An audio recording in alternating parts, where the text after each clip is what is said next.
feels like you've combined kind of the mythology of mermaids and sirens. Is that kind of a safe bet too? We were having a long discussion about this a little bit on the panel. We talk about it all the time, sort of those things converging and what they mean. I think there's a very, and it's been great to hear all the debate online about this. It's been really fun to watch, and like we said in the panel, it's sort of both sides are right. Yes, in Greek mythology, in the Odyssey, there's a very specific depiction of what a siren is. The half bird with the call. But there's also, siren has a broader definition as well. It's sort of in a beautiful, alluring female who often lures men to their doom. So I think we've sort of embraced that broader definition of the word. And a lot of the mermaid myths around the world have a siren element to it. There's often a song associated with it. You can imagine where the mythology came from. There's probably sailors who were out at sea way too long and were hearing things and drinking too much. Yeah. Hearing, We embrace it all. Anything that works for us, we embrace.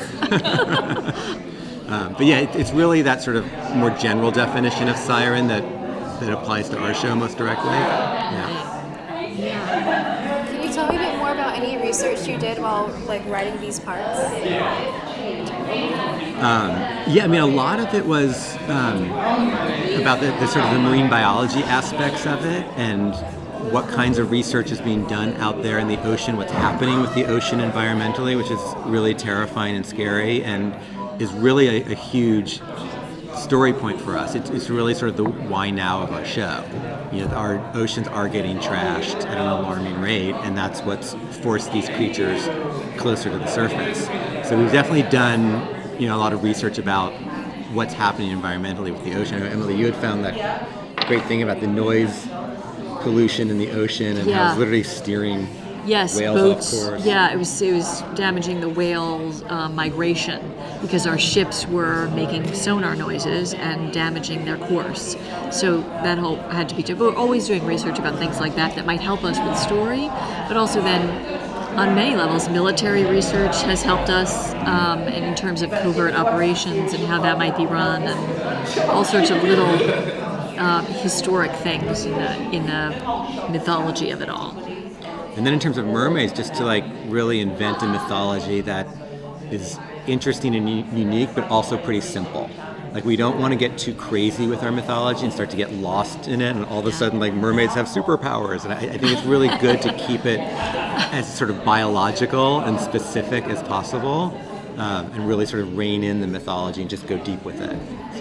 So it harms shows in the end, I think, when they have to twist things to such an extent that you're like, wait, what? What right. happened? Yeah, we were someplace else. Yeah, exactly. We have such a great sort of basic concept to work with in terms of harming the planet and people relating to people who might not otherwise relate to. Yeah. So those two things are such huge themes that we could go on and on with forever. Yeah. So, you came from feature films. You dragged them kicking and screaming to feature films, right? Just as I understand it. So you guys, it's been a year filming at this point, correct? Yeah, well, roughly? the pilot we filmed in 2016. In October, right? Yeah, and then finished that, and then got picked up for series and shot series in 2017. Yeah. So what did you find interesting, fun? Did you learn anything in working in television that you would take back if you? Television is not the soul-crushing experience that feature films are, because as a feature film writer, you show up on the set and they're like, "Who is this? No, please go away." Whereas TV is really a writer-driven medium, and so it's just amazing to be part. I mean, we're part of every aspect. We're combing over VFX, doing the music, the cuts, everything. And so it's just remarkable to be that involved from beginning to end of the process. It's the beauty of television. I've never worked in features. I've always worked in television for the last almost 20 years. It's a writer-driven industry.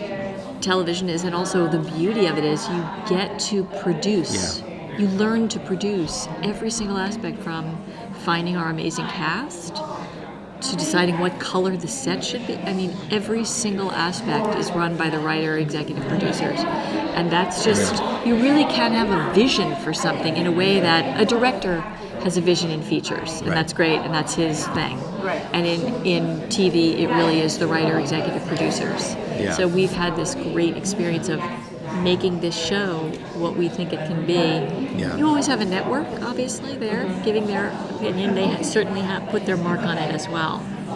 But that's been really freeing. Yeah. And the good news is it feels like we've all been trying to make the same show, which is really helpful. Yes. Because it's not always like that. That can be a huge conflict. Yeah. Actually. And TV for me too, the other thing that's so exciting is you write a script and it's getting filmed, sometimes a few weeks later. Sometimes a few minutes later. A few minutes later, right? I didn't want to say that. But, you're rewriting scenes and all of a sudden it's like they're up there filming it. So that's really unique too. It is. It's great. Yeah. What do you think of the serendipitous kind of thing going with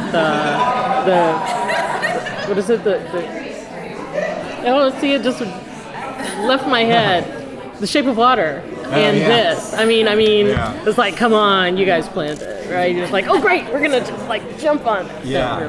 That's been quite just a very strange coincidence. Yeah. By the way. There's a lot in the industry now. It seems I guess like so. people are thinking along the same In the zeitgeist. If stuff comes out around the same time though, there's no way they were influenced by each other because Right. just the time frame, I had no idea that thing even existed while we were doing this. Neither And then did it- I. And then it comes out in timing wise. And there was a short that came out last year of a mermaid, kind of a mermaid tale, and I can't remember. Oh, there was a Chinese mermaid movie which Right. did like ridiculous business in China. Yes. This one, I think it was an African American Oh, wow. woman who scripted it. I wish look it up. Yeah. yeah. It's like, Yeah. I just like, Also interesting watching The Shape of Water is because we were deep into our visual effects as we were watching that film. So to see what they did with things and what we were Right. working on, I have to say, the head of our network was over in London screening our show and seeing it with also other big films that were opening. And The Shape of Water had already come out, but she was saying she was sort of terrified at like, would ours Right. look like very television? Yeah. And I mean, I will say our visual effects are feature worthy. They are unbelievable. Yeah. So seeing The Shape of Water, I thought like, oh, that's a suit. He's wearing a suit.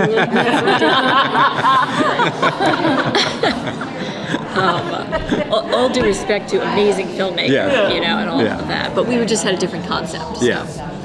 We do one more question. I last. Oh, I was going to just talk about the developing the look of the mermaid because it's she has a very ethereal look to herself anyway. Yes. But developing that look into the mermaid, how did you come about that idea? Funny, Aileen brought it up on the panel because we had started out in the pilot with prosthetics. She literally had a very heavy tail. And what we learned in the pilot, which was such a great learning curve, was that was not going to ever look the way we wanted it to look. It wasn't going to work that way. And so what we were able to do is also free her, get that heavy stuff off her. She could move better. We just would do some face and sort of put her legs together for her and give her kind of a fake-looking tail and replace all of it later Yeah. with the most amazing CGI visual effects. Yeah. And even before that, we had a concept artist out of Montreal, and we wanted, a creature that looked otherworldly, beautiful, alluring, all of those things. And so we really shaped sort of the initial concept, and really everything sort of flowed from there. All of the VFX, all the marketing now, like that's based on our original concept design that we had done. So. Thank Cool. you. Thank you, guys.